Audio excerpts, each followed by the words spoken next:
My name is Julia Taglier. I'm the founder and host of Moco Underground Writers Showcase. So just to be sure you're in the right place. Yes. I'd like to welcome you to the Sandy Spring Museum. Thank you so much for attending this event. If you are already a member of the Sandy Spring Museum, thank you. You may have noticed this spiffy, shiny name tag I'm wearing. This identifies me as a brand new, freshly minted board member for the Sandy Spring Museum. So this has been the home for Moco Underground Writers Showcase for 6 years now, and to be able to be a part of the team that makes everything happen here for this wonderful community treasure is a great joy for me. So I thank you for being here. You not only support the programs here, but you help support this beautiful museum, which is just a gem. If you are not a member yet, then let me tell you, the museum has more than 600 members whose investment helps us provide free and low-cost programs, exhibits, and events all year round, just like this one.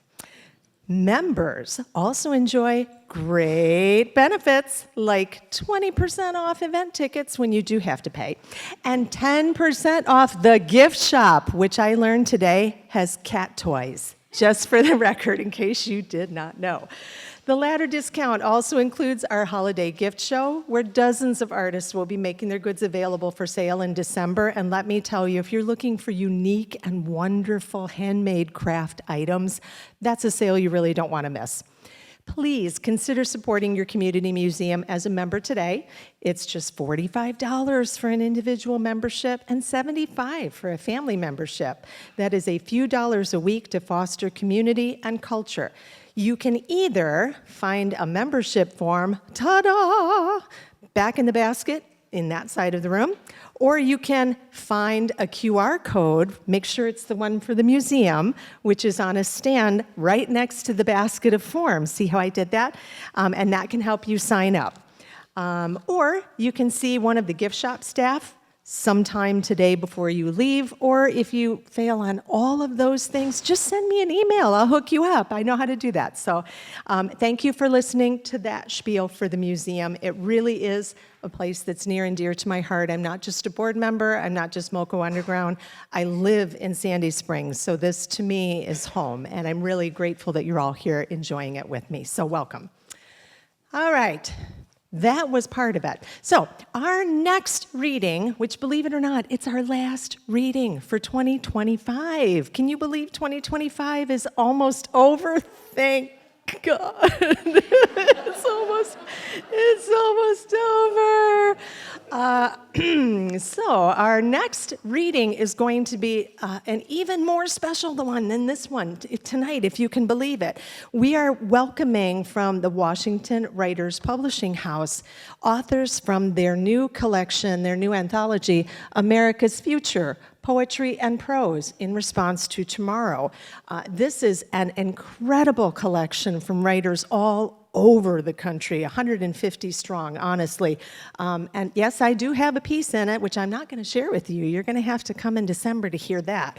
But that will be an incredible, incredible evening of community and empowerment and patriotism and love of country, and hopefully some hope and joy and, I guess, spine straightening for 2026, shall we say. The new dates for 2026 are now live. They are up on my website, which you can go right to the page for Moco Underground at this QR code that's right on that back table back there next to the museum basket. Mine aren't in a basket, they're just thrown on the table. So you can find them there. If you are interested in reading at an event in 2026, then you can just send an email to me, and that information is all on the card. Just hit that QR code.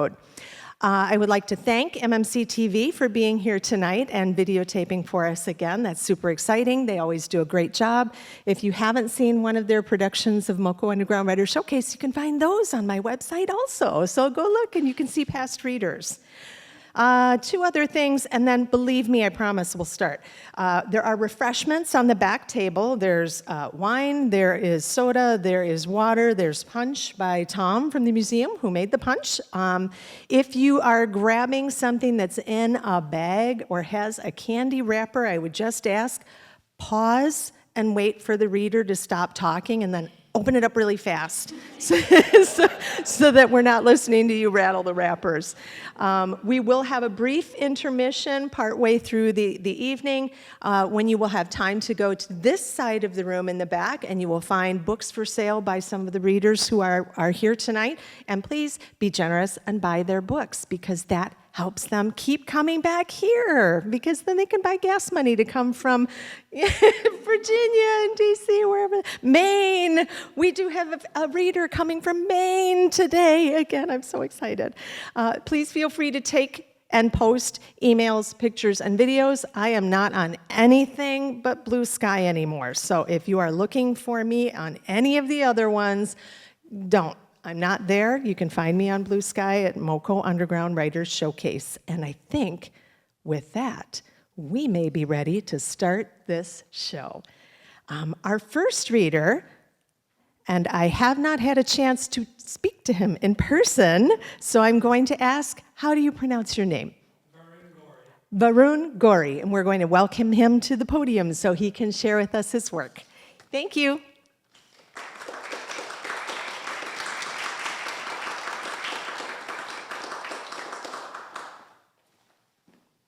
Thank you, Julia. Thank you all for fighting traffic and joining us on this Thursday night. And what a great feeling to be in this lovely community museum. I love places like this, and it's such a delight to share this public space with you. I'm going to read from my debut novel, For the Blessings of Jupiter and Venus. It is a love story and comedy of manners in the Jane Austen tradition. It's about two young people, Indian Americans, who've dated other people, have the usual ups and downs of love, and then choose to have an arranged marriage despite, or maybe because of this experience. Avi is a small-town politician in Ohio. Mina is much more cosmopolitan. She's dated lots of people. She had a bad affair with a college professor. And in the end, she decides to follow her late father's advice, which was that sooner or later, every marriage is an arrangement anyway. The first scene is the wedding scene, and it's told in alternating points of view, she said, he said. And so I'm gonna start with the wedding scene, which is Mina's point of view, okay? Mina pushed aside her veil. The gold bangles, heavy on her wrists, slid and clinked. She feared the audience would find the gesture graceless, clumsy, but she had to see his eyes. She would in moments be the wife of this man in the groom's headdress. Maybe she already was his wife. The Vedic ceremony, hours of venerable ritual, had no vows, no exchange of rings, no single moment when choice, her will, exercised its prerogatives. Perhaps sensing her nervousness, Avi caught her eye and motioned across the temple ballroom. He was offering the wedding finery for reassurance. He pointed up at the beautiful mandap, adorned with white and pink carnations, yellow marigolds, and fragrant red roses.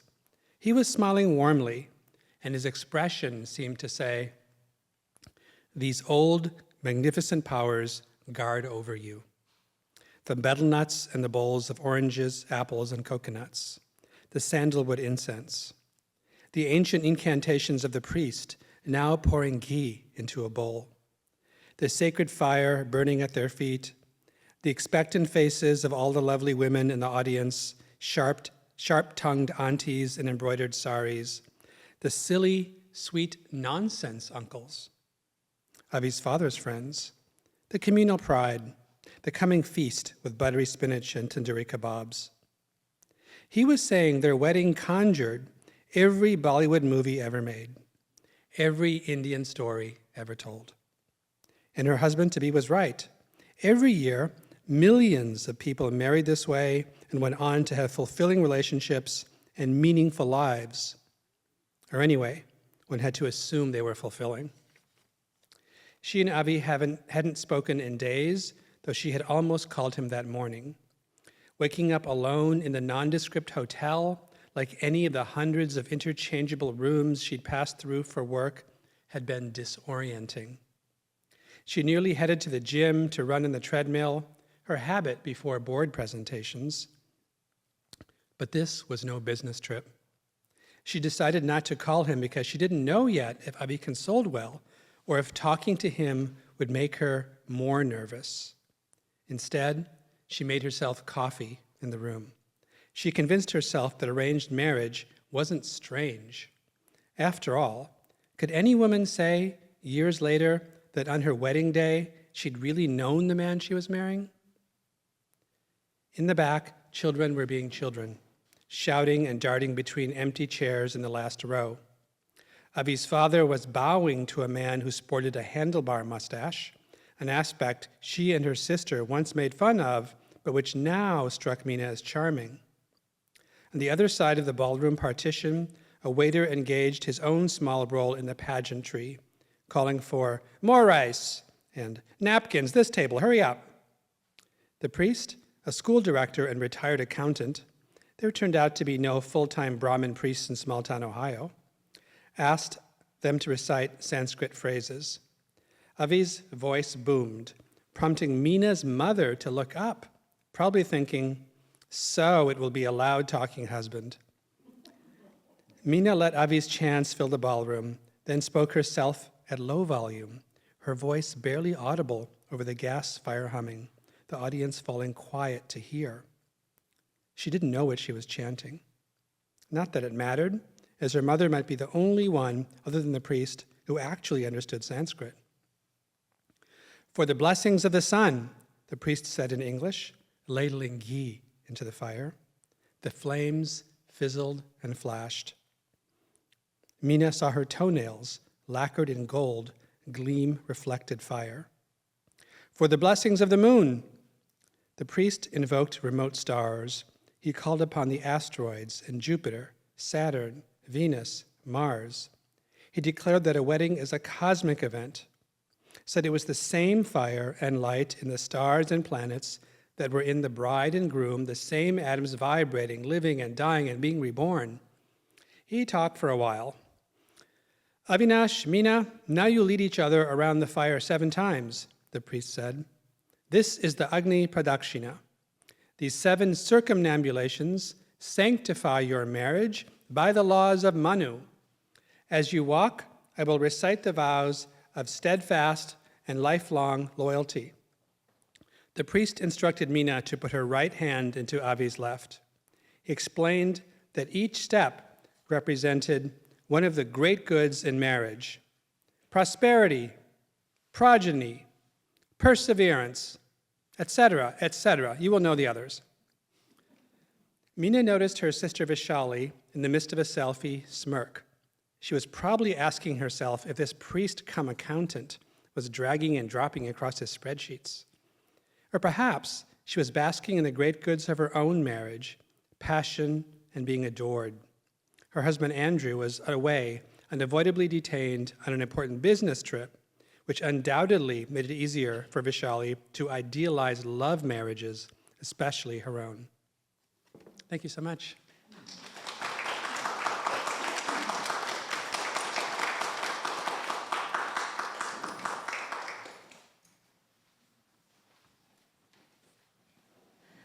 A loud talking husband. My husband would say, I don't know what that is. Not with you around. Our next reader is Michelle Wolf, and so I'd like you to give a big welcome to her as she makes her way up to the front.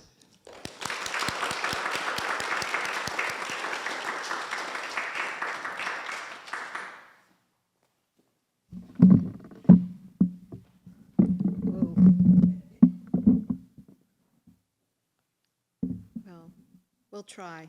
Am I projecting? Okay.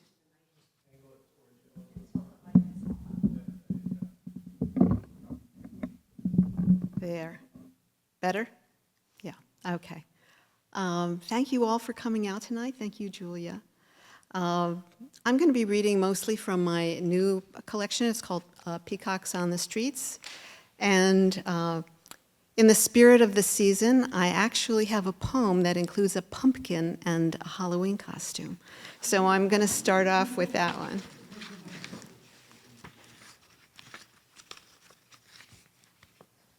Ladybug. Where did you come from, red lacquered spangle, glistening black dotted gem? You cling to a woven window shade in my bedroom, next to a window unopened for months. I collect you in a tissue, prepare to release you on top of a brick step beside the front door. You lie on your back, your legs kicking wildly, motorizing your goodbye. I still have the ladybug costume I bought for my daughter, a toddler, for Halloween. The headband floating to floppy antenna that wobbled whenever she shifted her head. I also saved her pumpkin candy bucket and orange and black bat pajamas. Trick or treat. How many mornings and evenings I dressed her up.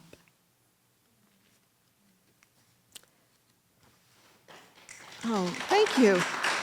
Thank you.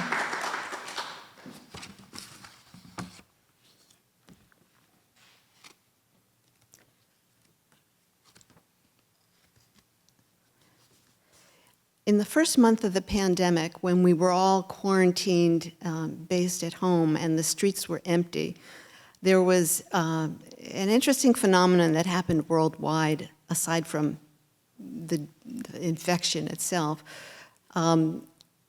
Wildlife ventured outside their habitats and went into commercial and residential areas.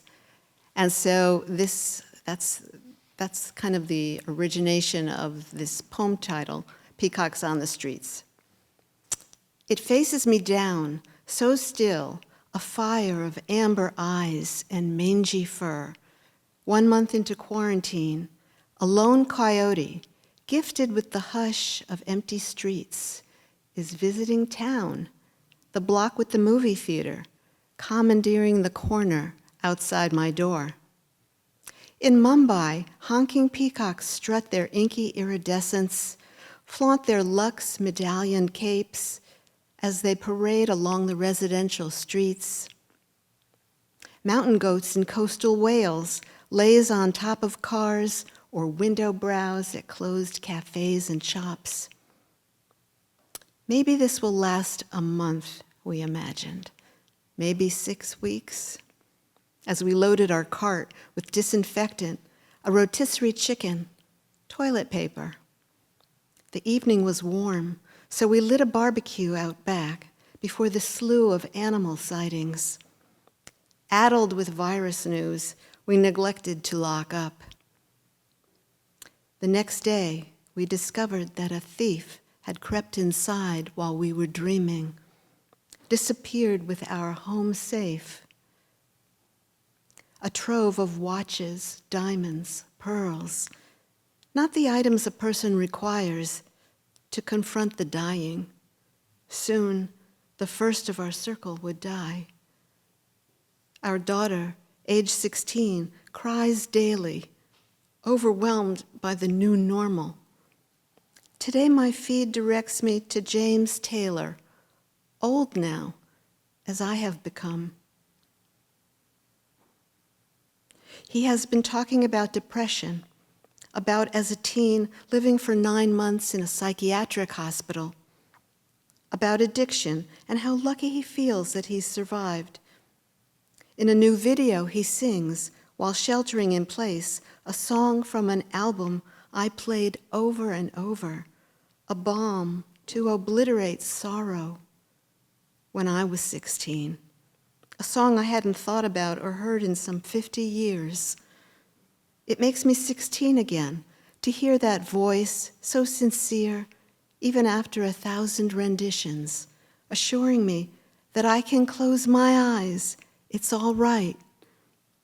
And in a heap, I just break down. At a pawn shop an hour away, our detective has found my grandmother's gold and diamond watch. He has nailed a suspect. Fin whales have launched a splashy playground at the port of Marseille. Our daughter, I repeat to myself, is going to be all right. A coyote faces me on my corner. Living with wildlife is a part of life. What we fear, what we prize. Wild loss is what we have.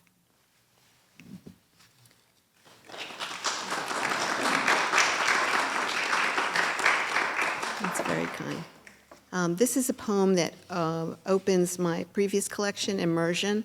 It's called The Great Tsunami. She recognizes its crest in the way he looks at her.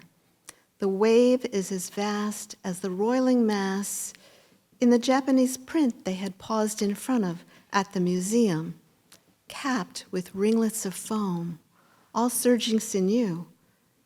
That little village along the shore would be totally lost. There is no escaping this. The wave is flooding his heart, and he is sending the flood her way. It rushes over her. Can you look at one face for the whole of a life? Does the moon peer down at the tides and hunger for home?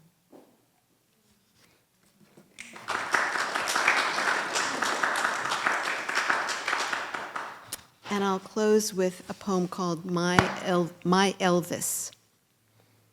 Show me the ripened bride who is sure. The night preceding our wedding. Is there a theme going on tonight? The night preceding our wedding, I couldn't sleep. I waited awake through the dawn that followed. A decade later, our daughter plunks me into a chair, sends fireworks crackling through my nerves by clicking on the wedding video. I'm fine as I witness the ceremony, watching the cake topper twosome, our glowing younger selves. You so princely in your tux, your son on the sea, green eyes fixed upon me. I'm fine until at the reception, after our first dance, when you take my hand and on bended knee, backed up by the band and the blaze of light radiating from 100 guests, you croon, your voice holding open the gate at the portal to our tomorrow, that you can't help falling in love with me.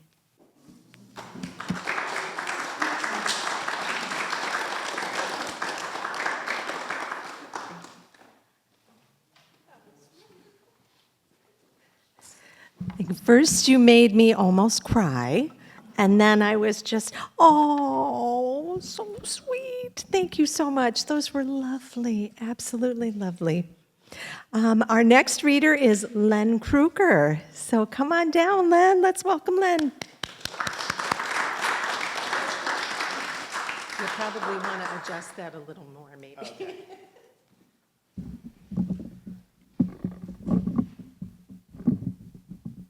How's this? Okay? Okay. Thank you, Julia. Thanks for arranging this beautiful event. I'm going to read from my debut novel called Bad Questions, which was published by the Washington Writers Publishing House. It's a story of a 12-year-old boy named Billy Blumberg, it takes place in 1971, and it takes place in Rockville and Silver Spring, Maryland, so it's local. I'm going to read a scene where he gets called into the vice principal's office. And I don't know if any of you were ever called into the vice principal's office when you were in middle school, but it's usually not for them to tell you that you're doing a great job and to keep it up. I shut the door and sat in a metal chair facing his desk. The desk was almost bare, just a plant, a phone, a pencil holder, a lamp, a ticking clock, and a bright, smooth manila folder arranged perfectly in front of his chair. Mr. Dixon stared across the desk at me. 1 second, 5 seconds, 10 seconds. His eyes bored into me, his eye beams concentrated and magnified by his thick glasses. Was I supposed to say something? I looked at the rest of his face, the lines on his forehead, the pimple on his nose, the mouth not smiling or frowning, just a flat line, like a distant horizon at the edge of a barren wasteland. I looked at the plant in a clay pot on the far corner of the desk. It was a mini cactus, its prickly arms reaching to the fluorescent light overhead. I looked back at Mr. Dixon, and he was still staring at me. This was his technique. I knew all about techniques. How did you get those bruises on your face, he said finally, like it was my fault. I tripped. I've been a vice principal long enough to know that's not a true statement, he said. but we'll deal with that later. Do you know why you're here? Not really. Oh, I think that you do, he said. Then he stared at me some more. Silence as a tool, a scalpel he could use to cut away my skin, flesh, bones. Finally, he said, this is very disappointing. If you are totally honest with me, things are going to go a lot better for you. More silence. I could hear him breathing. So, he said, is there anything you have to tell me? No, I said. No, sir. He shifted in his chair, put his right hand on the edge of the manila folder. The fighting is one thing. Fighting is unacceptable, and we don't tolerate it in this school. But this other matter, and you know very well what I'm talking about, is much worse. On a scale of 1 to 10, fighting is a 9. But for what you've done, we'd have to use a logarithmic scale. Not that you would know what that is. I do, actually, I said. Logarithms are like using a scale of 10 to 100 or 100 to 1,000. Very good. His bushy eyebrows shot up, and he smiled for the first time. So we understand each other? I think so. Now do you have something to tell me? Not really. He sighed and shook his head like he was watching a sad movie with lots of tragedy and tears and thinking to himself, such a shame, if only it didn't have to be this way. I was looking at your record, he said, opening the manila folder, then closing it again. You've gotten a lot of A's throughout your academic career. You're a smart kid. Do you think you're a smart kid? I guess so. Mr. Blumberg, have you ever heard of Dante's 9 Circles of Hell? No. Was this a trick question? Well, let me explain it to you. There are 9 circles of hell. The lower you go, the worse it gets. And once you descend from one circle to the next circle, you can never go back. Are you with me so far? I think so. Excellent. You are now in the first circle. You are about to descend into the second circle, where the sins of the sinner are greater and the punishments inflicted by the punisher are more horrible. You can voluntarily tell me everything right now, and you will remain in the first circle. But if you refuse to tell me everything, you will walk through that door into the second circle. Do you understand? Yes. I understood what he was saying, but my sins were my sins, and until I committed more of them, how would going into the new circle make them any better or any worse? You are now entering the second circle, he said. The door behind you is beginning to close. Once that door closes, it is closed forever, and you can't go back. Now, is there anything you want to tell me? No, sir. The door is now closed. You are in the second circle of hell. The third circle beckons. He again opened the manila folder, glanced at it, then closed it. And your own father, a vice principal, he said. Actually, a principal, I said, but in Hebrew school, not regular school. Yes, he said, I know all about that. Knew all about what? Why was he talking about my father like he was still alive? Wouldn't the manila folder tell him that my father had killed himself? Surely the words would be in letters a lot bigger than all those A's he found on my academic record. Mr. Dixon frowned and bit his lip, as if to say he knew something important that he wished he could tell me, but the time wasn't right. Then he stood up and said, I will be right back. Don't even think about moving, son. He walked out, his leather shoes squeaking. Son, he called me. I looked at the reflection of the overhead fluorescent light on his shiny bare desk. Mr. Dixon was so strange. Was something going on? The logarithms, the 9 circles of hell. If he knew my father was a principal, why did he say he was a vice principal? Maybe it was some secret code. Something was going on and things were not as they appeared on the surface. Maybe Mr. Dixon was my secret friend. What if he had actually known my father? What if they had met at a conference mixing principals and vice principals from all walks of life? And in real life, Mr. Dixon was a super nice guy, and he and my father became good friends. On the last night of the conference, they might have stayed up late together looking at constellations and talking about logarithms in the 9 circles of hell. Right after they identified Orion's belt, my father said, if anything ever happens to me, would you look after my son? And Mr. Dixon said, I shall, but I will be his secret benefactor. And when the time is right, I will reveal myself to him. So now maybe he was testing me. If I resisted telling him about the curse that my father had put on my enemies, and if I resisted down to the 9th circle of hell, then, and only then, would he, what? Mr. Dixon returned, drinking coffee out of a styrofoam cup. He sat and pushed the closed manila folder over to the side. Okay, let's stop fooling around here, he said. We know you've been putting curses on students and threatening people. I haven't threatened anybody. So you have been putting curses on people. Not really, I said. Not really? What does that mean? Have you put curses on people? Is the answer yes or no? No, I haven't intentionally put a direct curse on anybody. What is a direct curse? I said, a curse that someone puts on directly. Are there other kinds of curses? I guess so. You guess so? What are some other kinds? indirect, and unintentional. Are those the kind of curses you put on students in my school? No. No? Then why did you tell me you didn't intentionally put a direct curse on anyone? Why didn't you just say, no, I never put a curse of any kind on anyone? I don't know. You don't know what? I don't know why I said what I said. Shaking his head, he opened the manila folder and took out a piece of notebook paper. He pushed it across the desk at me. It was the note I had written to Julie Baines, the one I had slipped into her locker. Dear Julie, the note said, please don't tell anyone about the hex list, the one that I showed you because you wanted me to show it to you. I know you promised you wouldn't, and that means you probably won't. But I thought you should know that there's a rule about how anyone who breaks a promise involving a hex list will themselves be cursed with a hex. I wish that wasn't the rule, but that's just the way that particular rule happens to be. I'm sorry. I hope you haven't broken your promise by the time you read this note.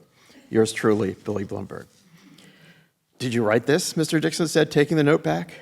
I said nothing. I tried to use silence as a tool. Did you write this? He said again. Your name's on it. Yes, I said. I guess I did. So you did write this note, and you have been putting names on a hex list and putting curses on people and threatening students. Well, I said. Well, what? It says it right here, your own handwriting. It was kind of a joke. Really? It doesn't seem funny to me. The student whose locker you put this in didn't think it was funny. People have different senses of humor, I said. Oh, really? Do you think this is funny? No. I'll bet your father wouldn't have found this funny either, Mr. Blumberg. I was now in the ninth circle. Mr. Dixon was never my secret friend. He had not met my father at a conference of principals and vice principals from all walks of life. They didn't together gaze into the starry sky. He would reveal nothing to me. I confess, I said, I did it. Thank you.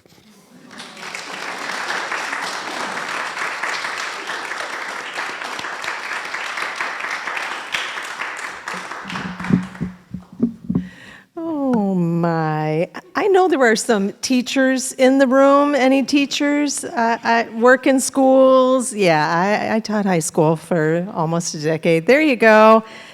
I don't know how you have those conversations sometimes with them without just like laughing. Thank you for sharing that. Our next reader is going to be Michelle Evans, and I'm so excited. We have been talking about this visit since last year, have we not? Yay! So let's welcome Michelle.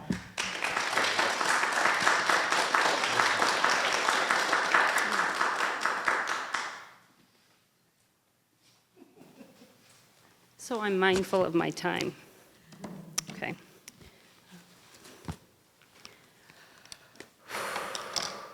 First, I want to say thank you to Julia.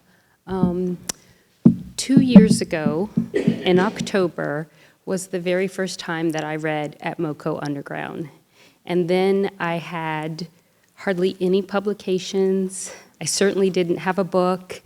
And I was just at the beginning of my writer's journey. And Julia was so welcoming, and she's in my acknowledgments. I'm eternally grateful for you and your support. So if you are new to writing, new to open mics, you're at the right spot. So I'm going to be reading tonight from Pearl. Pearl is my debut collection of poetry. Imagine that Phyllis Wheatley Peters, the first enslaved woman, first black woman, first black person to publish a collection of poetry, and Calliope, the muse of epic poetry, are sitting at the head of a round table. And at that round table are seated women from Homer's Odyssey, women from American history, women from today, and they are just having a conversation, a dialogue, a discussion about life and about life's experiences. That's what Pearl is. I'm going to read just a few poems. The first is called Melancholia. You will hear lots of different voices weaving throughout the collection, but in Melancholia, the voice is totally mine. It's the most personal poem in the collection. It also explains what I'm trying to do in the collection. Melancholia. I rewrite their stories to avoid sharing my own.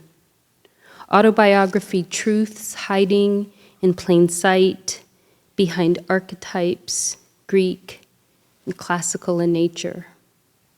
So different from my heritage and culture, and yet also very much the same. I recast their sorrows in stanzas, and statues, and stones, replacing my reality with illusions, allusions pouring out from a Grecian urn. A cocktail mixture, 1 part past, 2 parts present. I reweave their threads, old and new, black and white, cliched and coded. Messages lost for years at sea. Trapped glass bottles floating freely, but never reaching final destinations. I rewear their sandals and shackles, donned by female forces from the past and present to navigate my future, never forgetting, always remembering what they look like.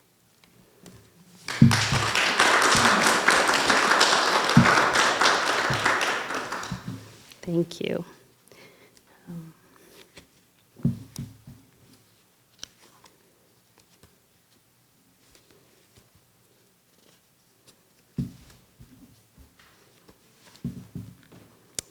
must have moved the flag. Here we go. When I was picking poems for this evening, I noticed that I was picking out a lot of the mother poems. So there's a little bit of a theme. I'm breaking with the wedding, sorry. Mother poems tonight. I'm a mother of 3, and this collection is kind of like my pandemic baby. I started writing them in 2020, and in May of 2020, there was some horrific news, and two different news events, 2 different horrific events just dominated the news, the airwaves, and my mother always taught me that when I'm upset, pick up the pen and write, and so that's what I did. And so this poem is called Anticleia.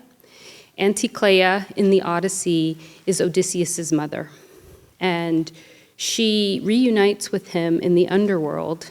She's dead, he's not, and he didn't know she was dead, but she died of heartbreak because she spent 20 years waiting for him to come home, and she died before he did.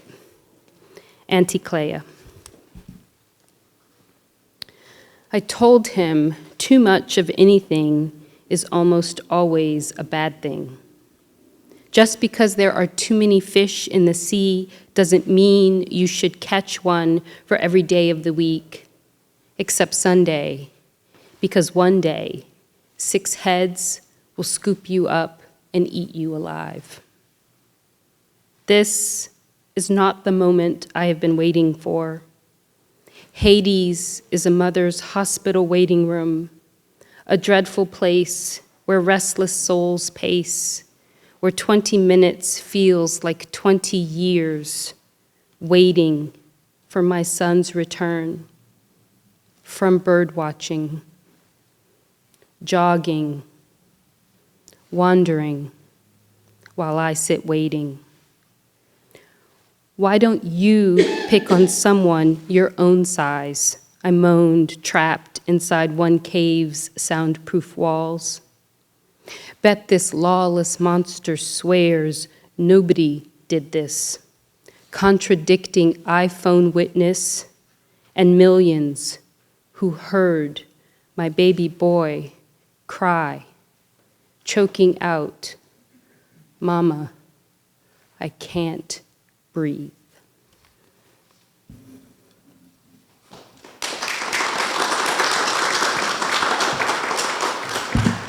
Okay, something a little lighter. This is one of my students' favorite poems, so I'm going to read it. It's called Athenia, after Athena. Who really needs saving, him or me? I know it's bad to wish lightning would strike him down, but I am tired of extending an olive branch, especially when it is so not deserved. I mean, is he even capable of loving me like the divine goddess I am? Always the one to clean up the fallout from his foolery? I can see right through him. And no, he is not all that high and mighty. Sometimes I just want to stab him with my gel manicured talons, but in the end, I always cave, throwing wisdom out to sea.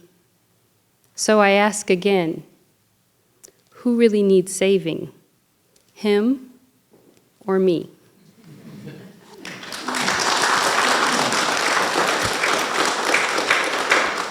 I am out of time, so I'm going to leave you with a very, very short poem. It's the last poem in the collection. It's called Xenia, which is the Greek form of hospitality, and that's exactly what you have been tonight. So hospitable as an audience. Thank you. Xenia. Oh, the gifts we bear, curses wrapped up as blessings, wineskin presents, pages brimming with songs, muffled voices rarely heard. Thank you.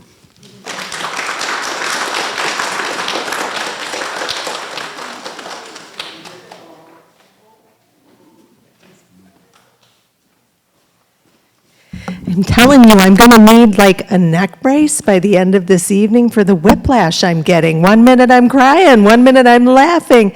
This has just been so wonderful. Congratulations. I'm so happy for you. We are going to take a brief intermission here. Let's see what time we got. It's 8:20. So let's say like maybe 15 minutes or so, give or take a couple of minutes. I am reading my clock right, yes?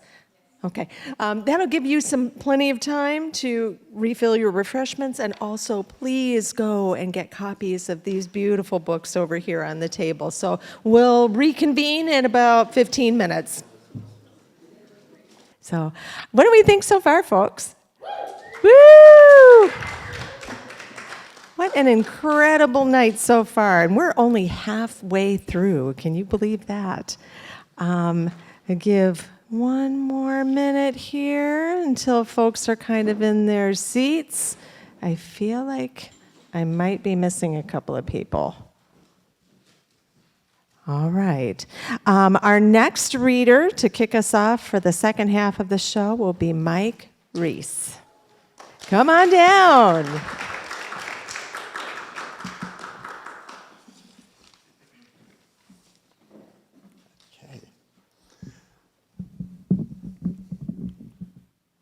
Thank you so much, Julia, and thanks to everybody for coming out for this lovely evening of art and fiction and poetry and just all good things, and all things that really are resonating in the current times for sure. So speaking of which, I being here in a history museum, it seemed kind of appropriate to begin with a poem that I wrote, which was, I guess in part sort of reacting a bit to the reckoning with history, which is such a good thing and such an amazingly needed thing. And I think that poetry is a kindred art and can capture that reckoning in ways that might hopefully be moving too. So I'll start with that poem, and it's called Daylight. We must daylight out of typed daguerre, the self-freed seeker hiding near the likely deadly lockhouse. The last afternoons of dog-weary navvies, cholera-struck, nose-sick time, the not quick enough leap of the spent Gandhi dancer, his end-going memory Van Buren speechifying at the depot. Even the shocked gasp of the self-felled tunneler, clumsy drunk, his pickaxe whoosh swung at slick gray rock but sunk into living thigh. Sparse sucker then, yet still they scream from the sleepers, plead from the open spandrels in their never-dead hearts.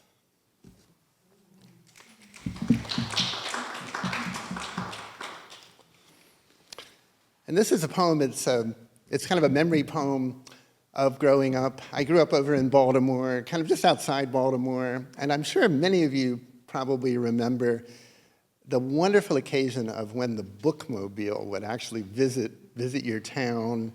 And as a kid, you just, especially if you were the sort of kid like I was that was reading everything in the local library, you just waited for this incredible moment. This poem is dedicated to Tina, and it's called Bookmobile. It never moved till we were off it, rolling up green and gorgeous by the fancy meat store, leaving lighter by 30 golden books, 50 ideas that became big business, search for a living fossil, the man who tamed lightning, Huck Finn, Lord Jim, Household Hints Illustrated, When Dinosaurs Roared and Pterodactyls Soared, the complete Time Life series on time and life. Whodunits, enough for everyone to have done it.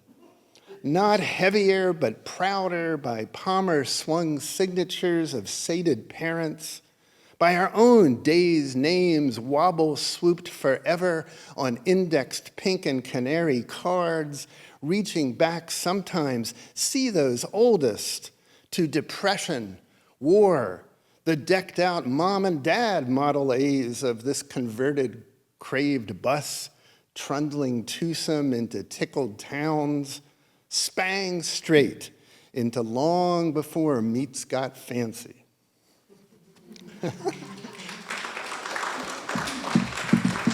Where are the bookmobiles of yesterday? They need to come back somehow, yes.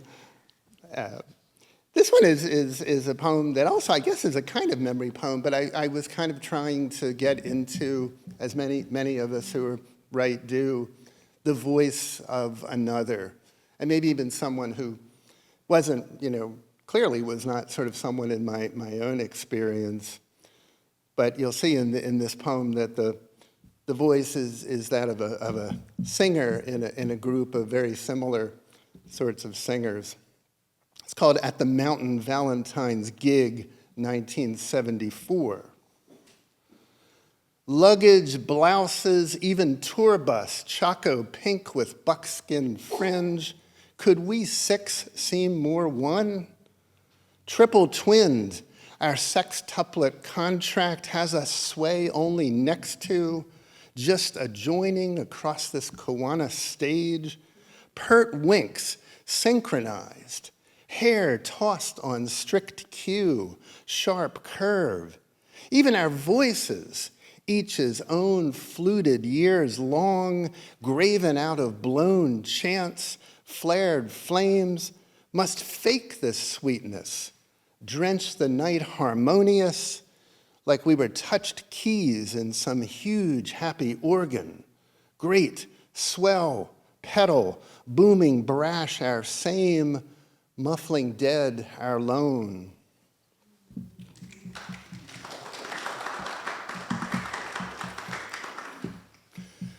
And this poem is one of I have to admit, I haven't really done this too much, but I thought, given the subject of this poem, it would also be sort of a shaped poem. So it's kind of shaped, you can't really see that much, but it kind of curves around.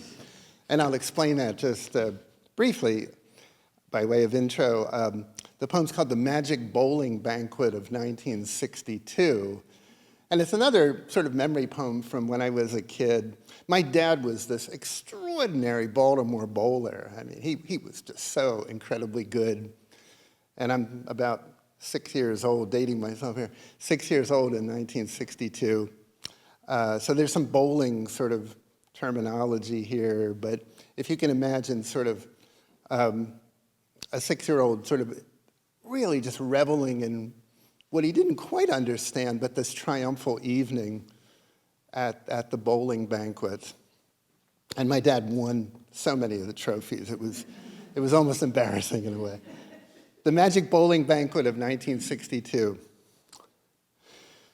Babysat, surly 6, I fidgeted awake that magic bowling banquet night, imagining no average mom and dad, but the coupled convivial envy of all the alleys, whiskey sours recurving midair into loud cascades of accolade, into sacred jealousy of 12 astounded score sheets, scribed in dazed awe of high game, high set, double headers tripled, triple headers pummeled, dad's trophied skid flip, hooking coast to coast, picking infinity's pocket.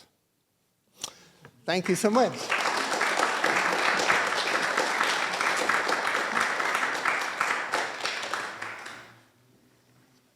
That was wonderful. Picking infinity's pocket. What a gorgeous phrase. Our next reader is Hannah Harley. Yeah, it's you. It's you. You're up. That's okay. I'll just stand up here and chatter on. I can totally do that. Yay.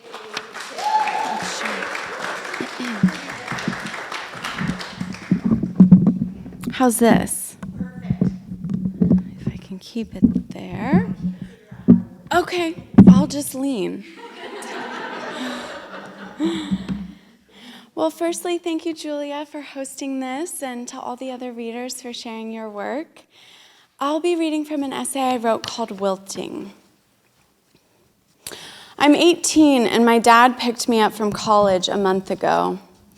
He came alone because Mama was too sick to make the trip. Since I've come home, I've spent 100% of my time with her. Each weekday, my dad goes to work and my mom and I sleep in. Then I drive us to her daily treatments and administer the handfuls of natural remedies my dad has researched online. He, having provided all her care by himself while I was away, is weary to a degree that terrifies me. I'm glad to lighten his burden, even though I can't, not really, because his exhaustion isn't actually about the labor of medical management. It's about the effort of willing someone not to die. I know this because it's in me too. All the energy I have goes toward two simultaneous and mutually exclusive pursuits: convincing myself that my mom won't die, and crumpling under the pressure of trying to be present for every moment just in case. It's wilting to attempt to inscribe to memory every facial tic, every hand movement, every vocal intonation and distinct phrase and unconscious sigh. It depletes the spirit to cling to that which never had any intention of lasting. One afternoon, my mom has to go to the bathroom. It's directly across from her bedroom, but she's too weak to walk there. I try to help carry her like my dad has, but I'm not substantial enough for the task. I want to keep trying, but Mama decides it's better to crawl. My first instinct is to fight with everything I have, to block her path, protest, beg, pull on her limbs, and lift her back off the floor. The next instinct tells me to be quiet. If I make a spectacle, if I demand things she cannot deliver on behalf of my ego, it will rend far more critical gashes in each of us than if I stand back and watch my mother, my light, on her hands and knees, inching her way to the toilet. The hospice nurse recommends that we apply olive oil to my mom's lips and the soles of her feet so they don't crack and bleed in the dry mountain air. Several times a day, while my mother lies glassy-eyed, I pull off her soft gray socks and rub oil into her feet. It feels more crude than compassionate, an act meant not for human skin, but for preparing bread dough for the oven. While I'm crouching at her feet, my mother is teaching me one last lesson, what it looks like to die. It's beautiful and holy, but that doesn't matter right now. The only things I can integrate are concrete, easily digestible facts about death, behaviors I witness in her, and then confirm or clarify with the nurse. I discover that the dying often hallucinate. They call out for people who are long dead, speak to them across collapsed time. Mama calls for her dad, who died before I was born. I know very little about him, except that he beat his children and that my mother loved him without restraint. Eventually, the momentum of my mother's mortality becomes irrefutable. My father phones family members and summons them to our house. They arrive like pilgrims. For days, we gather around her. I sleep beside her in fitful, hour-long blocks, day or night, curled on top of the comforter like a baby animal. Every time I wake, I occupy a bleary, blessed moment of disorientation. The next moment, remembering, I shudder and gasp like someone's pressed plastic wrap to my face. Mama can't speak now. She moans and tosses. Loved ones take turns at her side, communing, groping their way toward goodbye. I sit cross-legged next to her and read from the book of Psalms. My father kneels by the bed, touches her face, calls her my love. Today, her physical pain is so big, the air in the room thunders with it. Rachel takes her hands. She says, "It's okay to let go. I know you're holding on for Hannah. I know you want to stay, but you can go." Mama rocks back and forth, her hand between Rachel's hands. Her face is tight. A tear drops onto her cheek. I watch and I cry as hard as I can to keep myself from shouting, "No, you're wrong. She can't let go. No, she cannot leave me." I don't scream. I swallow. I cut my insides with those words so I won't say them out loud, because somewhere, in a place beneath thought, I know she needs to be released from her life. I know I can't be the one to do it. I know someday I'll be grateful. My dad and I arranged to go across town, run an errand. We haven't left the house in days. We're at the front door, stepping into an impossibly bright summer day. My uncle calls to us from the top of the staircase. We hear the quality of his voice and don't think or speak, just turn and run. We enter the room. We gather around my mother. I look at her knuckles. I press her hands into my memory. She allows us a few more breaths. She stops. I lie beside her body. I cry, but I feel a hardness forming beneath my skin, like spending too long outside in the winter. I do cry, but the reason for my tears is already becoming inaccessible to me, contracting, crystallizing, lodging behind my ribs like an icicle. When the undertakers come to carry her body away, my uncle and father want to help. I hide in the bathroom alone. I don't want to see, but I still hear. 4 men negotiating a woman's shell down a narrow staircase. Afterward, my uncle makes comments about the heavy stiffness of her body. He's surprised by the quickness of rigor mortis. He's about to say more, perhaps, but looks at me and stops. We eat dinner outside. There are cedar trees, clear mountain light. I'm hyper alert, twitchy like a deer. My body is confused by this collection of family gathered over a meal, which I'm accustomed to associating with celebration. The next day, a fire breaks out across town. Ash piles on car windows and front decks. Glass bursts audibly in the heat. 240 homes are destroyed. I want to believe the fire won't grow big enough to touch us, but there's no reason we should be spared. In a few years, I'll move to San Francisco, where my mom spent her youth. Every day, for hours, I'll lie on the ground under eucalyptus and jagged cypress. I'll ask the dirt and the trees to rebirth me, reform me, help me want to be alive again. In a few years, I'll turn to the earth as mother in the absence of my own. But for now, I look out my window, and all I can see around me is the indifference of nature. Thank you.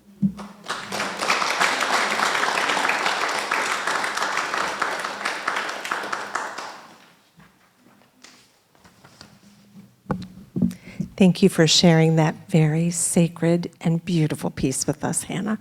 That was really lovely. What? And now I'm going to ask Lynn Schmidt to come up. Lynn has been with Moco Underground Writers Showcase since the beginning, since the very beginning. I think you first read for me back in 2020, yes? 2019. Yeah, I gave her a cough drop that night. It was bad. It was bad. Yeah, and then we didn't see each other for a while. Yeah, but she's back all the way from Maine, and I couldn't be happier to welcome her again. Thank you.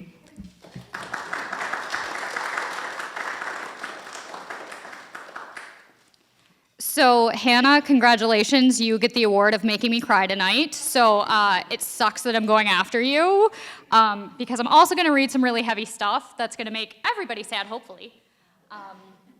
This is Zoe. Are we comfortable if I drop her leash? I don't think she'll wander. I'll step on it.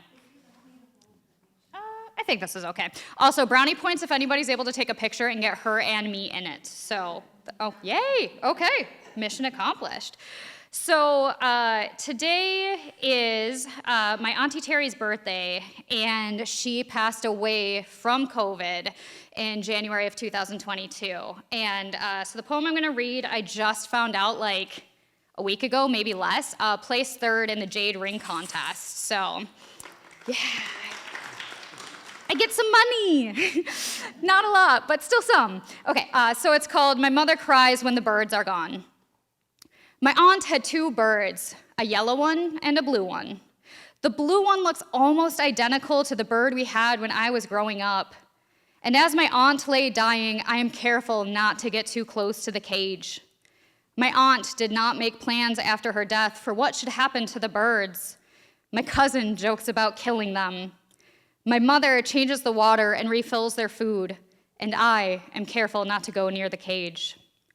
2 days after my aunt's last breath, commotion in the house says my cousin has finally found someone to take the goddamn birds. My mother wraps the cage in a towel, tells the birds it will be cold just for a moment, and then they'll be in the warm car, wishes them well to their next home, and tells them that my aunt loved them so much. And when the house is quiet, no chirps, my mother cries. I bite my tongue to keep from reminding her that we had a bird just like the blue one, and she let it starve to death. Sorry. I told you I was gonna make you sad. I warned you.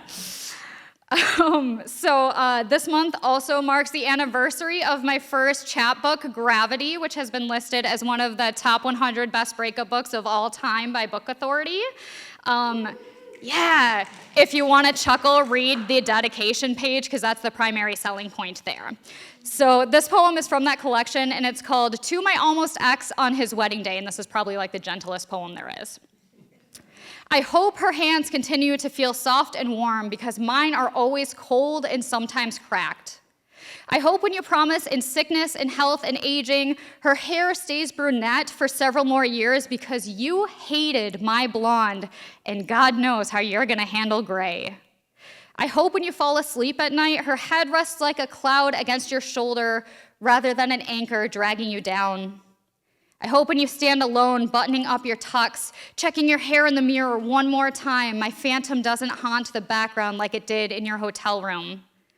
I hope when you say forever, someday you actually mean it. I hope her dress fits perfectly, her makeup is spot on, and when you see her walking down the aisle, rather than shed a tear of joy, your hands shake in panic. I hope when the photographer takes the picture, your smile stretched so far a planet could throw up into your mouths. I hope that when people see the photos, they comment about how happy you are because they don't see you when the makeup comes off. I hope when you look at your phone, your heart still skips a beat when you see my name. But it's not gonna read as my name, is it? because she doesn't know that we still stayed in touch or take note of your hand constantly in your pocket. And I hope that someday you figure out what happiness is, because it isn't this.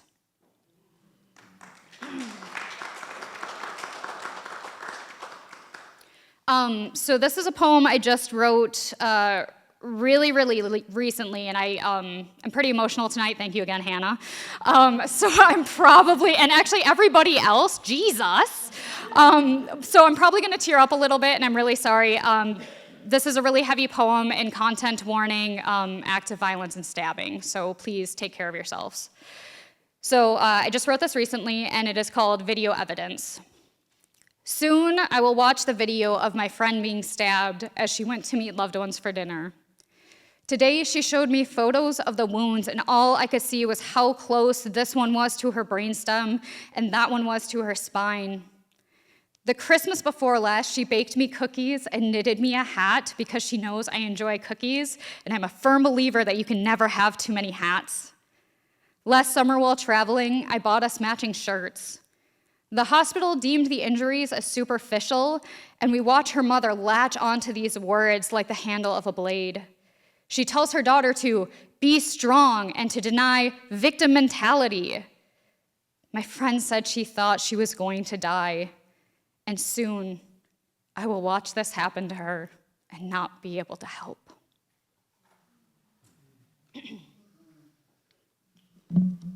Yeah, it's okay not to clap. That happens a lot to me. So continuing with our sadness brigade. So I was awarded the 2025 Maine Arts Fellowship for poetry. And my collection, Dying Dog Poems, was published in January. And so what I did with my fellowship, if anybody tonight buys a copy of Dead or Dying Dog Poems, please remind me to give you the handout. I actually have a prompt list to generate poems or short stories so you can process your own pet grief. So please remind me of that. I sometimes forget. But so the poem I'm going to read from this collection is called Alternate Universe Where Your Death is More Gentle. Also probably going to cry again. In this poem, the money does not run out. I am not forced to find a job, not trying to save up money. I can stay home. I have time to notice the lump before it becomes marble-sized, before the spiderweb of cancer builds like a nest and spreads like spilled milk. In this poem, we can do the surgery. The vet is competent and we find the right meds so it's safe to be on chemo. In this poem, we start the chemo sooner. I don't flinch when they say it costs nearly $800 a month. The cancer does not spread through your chest, create fluid in your lungs, a rasp in your breath. In this poem, you still die, but I don't have to leave work early. Do not scream in my car as I'm driving home, and you do not bleed into my hands while my roommate speeds us to the clinic. Instead, you are just tired. One night, maybe a year or two from now, I help you into bed, and you curl up beside me, and we fall asleep together. And in the morning, you don't wake up.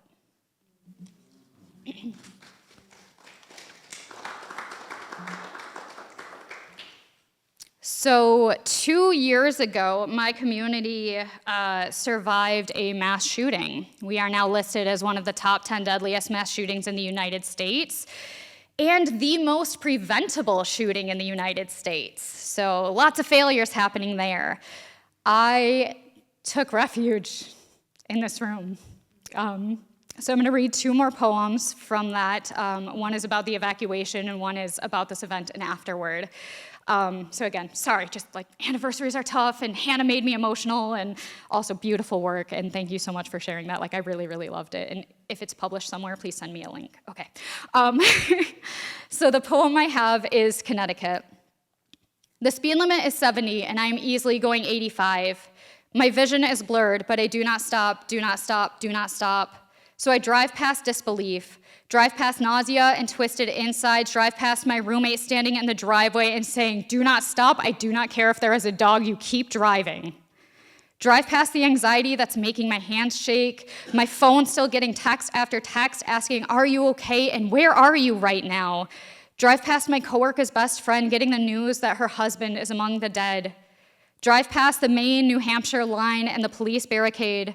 drive past exhaustion, drive past my friend and her 2 children running for their lives from a gunman, and end up in a rest stop in Connecticut. I look like any other person going in to use the bathroom, not a person who just evacuated an active shooter situation. But my phone continues to get worried messages, and I keep texting people back saying I'm safe and we evacuated. My dog and I walk the perimeter so she can use the bathroom too. And then we pile into the back seat. I lay on my side with my eyes open, the panic attack surrounding me like headlights, until Zoe gently crawls over to me, presses her body against mine, and places her large, white, fluffy paws into my hands. And finally, I am still.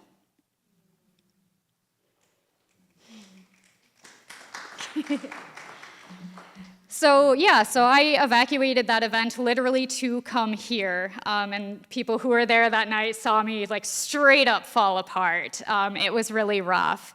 And Julia has continuously been just a beacon of hope across all of these years, and I cannot say enough good things about her.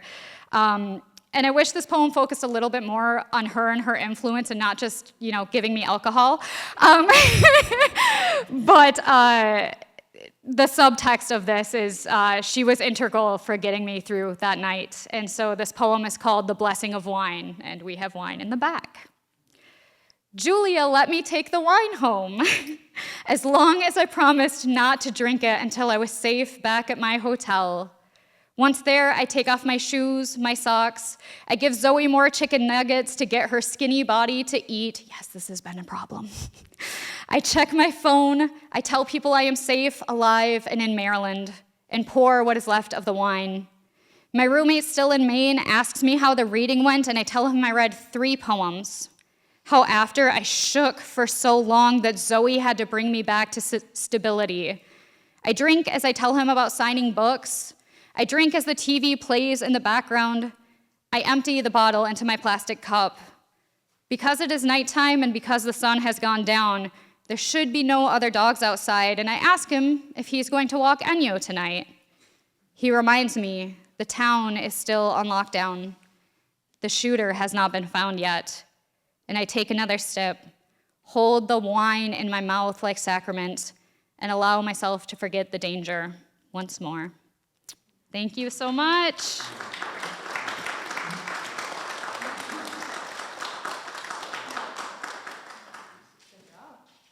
You did great.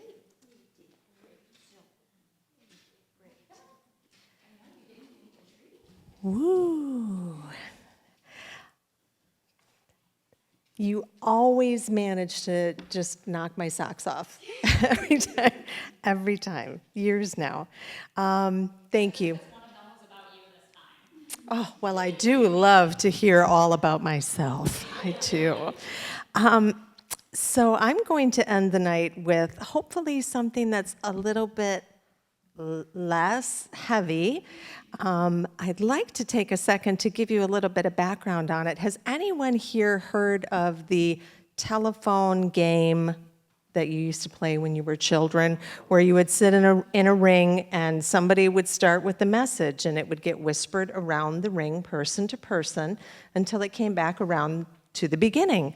And you would see how the message had changed as it went around the circle from person to person. A while back, there was a game that was created, an arts game, called the Telephone Game Art Project.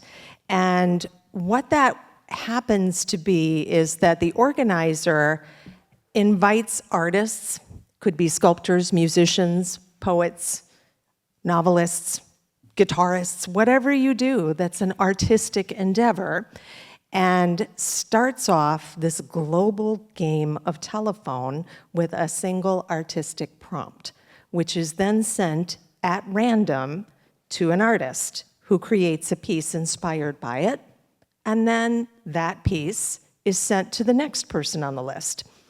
This particular game encompasses some 1,400 artists around the world. It's a global endeavor. And I was fortunate to be one of the 1,400 people. Thank you. I can't tell you how intimidating it was to get my prompt and look at it and think, holy crap, I have no idea what this is saying. I had no idea what I was doing. It was a beautiful painting, and I looked at a collage, and I really took a second and looked at it and tried to figure out what do I want to say about this? What's the message that this started off? Who knows how many artists before me did something that arrived at this particular painting. I had no idea. So this is my process statement, and then I'll share the piece that I wrote. My process statement was, when I first received my artistic prompt, I'm not going to lie, I panicked. Holy crap, what was the message? Was I interpreting it correctly? What if I got it wrong? Would I be a global laughingstock? Not uncommon, actually. I really had to be intentional about approaching my response. Had to remind myself constantly as I worked that art is subjective, and that what one sees or grasps in a piece is utterly one's own. So once I got over my initial fear, I took a couple of days and just studied the prompt, zooming in on every inch of the collage and focusing on the things that leaped out at me. The age of the woman in the photo at the center of the collage, the stunning blue of the sky reflecting her sunglasses but concealing her eyes completely, the window to the soul, the reflection on one of her lenses of an airplane tail, the partial snippets of text like a sky with no horizon, we're on a pl, and condensation. The way the woman's hair whipped in the breeze and shimmered on one side, brightened by sunlight, her fanciful dangling earring. As I studied, the woman in the photo took shape in my mind, and the general concept of flight, growing up around a narrative of how easy it is to forget our divine creative selves, our ability to fly, when we let ourselves become too weighed down by the flotsam and jetsam of everyday life. Now, on a personal note, my own mother was a ferociously creative woman, one who never let anyone clip her wings. So this was sort of a tribute to her and to the lessons she lived out herself and passed on to me, my siblings, and to her own many students over the years. We are all born to fly. Don't forget. Flying lesson. I found a feather in my bed yesterday morning, a curious thing, because our pillows are hypoallergenic. My husband has allergies. I dropped the feather in the kitchen garbage, fed the kids, packed their lunches, got them off to school, and began my daily cleaning routine. But then I found another feather clinging to my microfiber duster, a peculiar thing, perhaps tracked in by one of the kids. On my planning desk, I found a third feather, curled up inside my mother's old coffee cup, now mine. When I emptied the lint trap of the dryer, I found two more, clutching my still warm dish towels. Had a bird gotten in through an open door and gotten trapped? I lugged out my vacuum cleaner and attacked the family room couch. When I moved a throw pillow to vacuum beneath it, something pricked my finger. I ran my hand over the pillow and felt something needle-sharp poking through the fabric. But as I pulled it free, I saw it wasn't a needle at all, but the tiny, sharp quill of a feather that unfurled as it emerged. I examined the feather briefly and fed it to the vacuum cleaner. But as I did, something thumped loudly over my head, possibly in the attic. I went to investigate and found at the bottom of the attic stairs a whole column of feathers, whirling and pirouetting, beckoning me to pursue them. As I climbed, the thumping grew louder, and the storm of feathers spun faster. It had been years since I'd entered the attic, and I struggled to open the door, the feathers buffeting my face and grabbing at my hair. I shoved my shoulder against the door, shoved again, and it flew open with a blast, a veritable eruption of feathered fury. I cupped my hands around my eyes and fought my way forward through the blast of feathers to what I could see was the source of the cyclone, a heavy, lacquered box, the exact blue of a cloudless sky the morning after a blizzard, the blue of my mother's eyes the last time they opened upon me. The box. I'd forgotten it was even there. And now it had somehow cracked itself open and was spewing feathers all about me.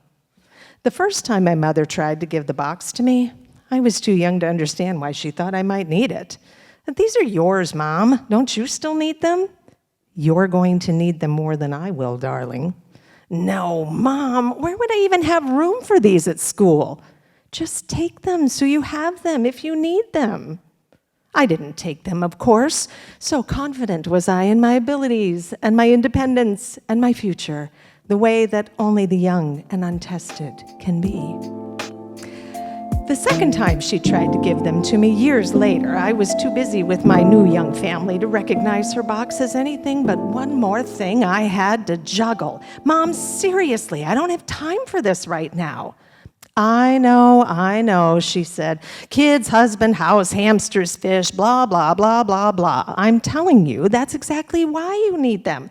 This is the time when you need them the most, so you don't forget how. Mom, I just can't, okay? I have too much on my plate. I thought you would be the one who would understand. I shoved the box right back across the kitchen table to her. I do understand, my darling, she said, better than you know. Her spacious blue eyes shimmered, but she took the box home with her that day, and when she didn't mention it again, I assumed we had both forgotten it. The last time she tried to give it to me, she finally succeeded, but only by having it shipped by a friend to my house after she died, when I could no longer refuse her. Wow, that's a really cool box, the kids asked me. What is it? They ran their hands over its intricate blue whorls and delicate cloud-like curlicues. Something silly from Grandma, I said. Then I resealed the Horizon blue box into its cardboard shipping package and carried it straight to the attic and tried my hardest to forget it, an approach that had mostly worked. Until now, as I watched my mother's box nestled in the shredded remnants of its old packing materials, juddering and thumping with the force of the feathers jetting forth from its partially opened lid. You are just not going to leave me alone with this, are you? I muttered as I knelt before the box. As soon as I opened the lid, the furious gale swirling around me ceased, subsiding into a gentle shower of feathers carrying my mother's faint scent. They drifted slowly to the floor, caressing me as they fell. Inside the box lay my mother's snowy white wings, as exquisite and lovely as I remembered them. When I lifted them, an index card fell into my lap. In my mother's handwriting, the card said only, "What took you so long?" I laughed, shaking my head. I stood up so I could fully unfurl them and held the wings up to the sun streaming through the skylight. As they warmed in my hands, the wings gently curved toward my body, and I heard my mother's voice calling to me from my hazy childhood. "We were born to fly, darling girl. Promise me you'll remember that, okay?" "I promise, Mommy," I told her, and she lifted me high in the air and spun me around. "I promise." Before I could tell myself no, not me, these aren't mine, I don't know how to fly anymore. Before I could clump down the stairs and pick up the vacuum cleaner or the dish rag or the laundry basket or the feather duster or the grocery list or the dry cleaning or the address book or the weekly bills or the cookbook or the hedge trimmer, before I could even think about touching my laptop, I slipped on my mother's wings and I raced downstairs to the garage where I grabbed our tallest ladder. As I lugged it to our side yard, Mr. Sawyer, freshly retired and out walking his little besweatered dog, Cookie, called out to me, "You cleaning out those gutters today?" "Not today," I said, not stopping. As I leaned the ladder against the back of the house, Caitlin, our neighbor on the other side, was pushing her baby girl in their backyard swing. She asked me, "Oh my gosh, are you doing your windows today? What do you use?" Could they not see my wings? I waved back at her, but I didn't answer. Instead, I scrambled up the ladder to our roof. As I stood on the high-angled peak, I turned my gaze all around me. Then I shook my mother's wings free, spreading them as wide as the endless sky. "Good girl," I heard. I turned to look, and it was Miss Molly, our ancient neighbor whose backyard adjoined ours. She was standing on her back doorstep, smiling at me. As I smiled back, she raised her arms straight out to her sides like a child playing airplane, and even across our conjoined yards, her blue eyes shone as broad and bright as the horizon. "They're beautiful," she said. "Tell the clouds I said hello." I smiled back and dipped my wings to her. "I will," I said. Then I took a deep breath, and I leaped. Thank you.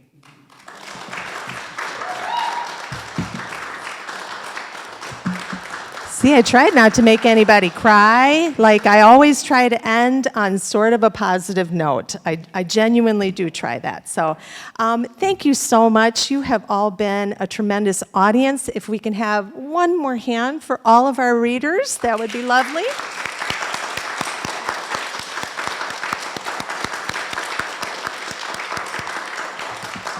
So we have just about 15 more minutes left in the room, so I will let you go, and you can go hopefully buy the books that you haven't bought yet, enjoy a little bit more refreshments, but not too many if you're driving, please. And don't forget to pick up some information, put your name on the mailing list, get a membership for the museum because they have tons of amazing things for you to explore, and they add more every single day. Thank you again. Have a wonderful night and keep on writing. Good night.